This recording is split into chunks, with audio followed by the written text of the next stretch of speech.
Service Pays, en fait, c'est une idée qui nous est venue à ma soeur et à moi. On habitait en métropole, on est revenu ici pour un moment en famille.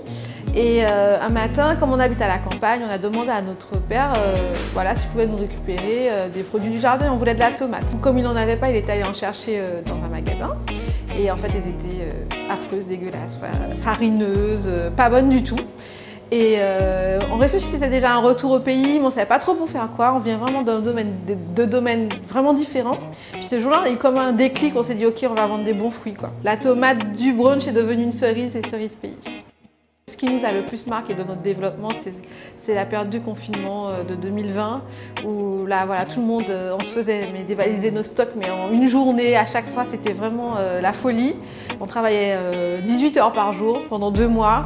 Et moi qui suis aussi maman, c'était un vrai challenge. Et pour ma soeur aussi, ça a été vraiment voilà, pour nous tous en fait. Nos parents aussi sont dans l'aventure parce qu'on est associés.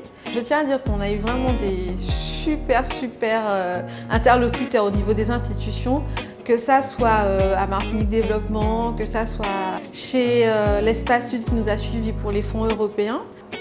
Après, on a eu aussi des aides d'Initiative Martinique Active pour pouvoir lancer, en fait, avoir nos premiers fonds de roulement. Et après, ils nous ont à nouveau aidés, ils nous ont fait un pré-Covid, parce qu'on a l'année dernière, parce qu'on faisait face à une forte croissance et il fallait qu'on puisse acheter un deuxième véhicule, aménager nos locaux différemment pour faire face à un plus gros volume de commandes. Pour moi, l'atout principal, c'est la persévérance. Souvent, on compare l'entrepreneuriat à une grossesse un peu. En fait, ça prend du temps à sortir, mais on mûrit le projet déjà depuis un bon moment et parfois on ne voit pas les effets tout de suite, donc ça peut être décourageant. L'organisation pour rester focus sur ces projets, même si c'est par petites étapes.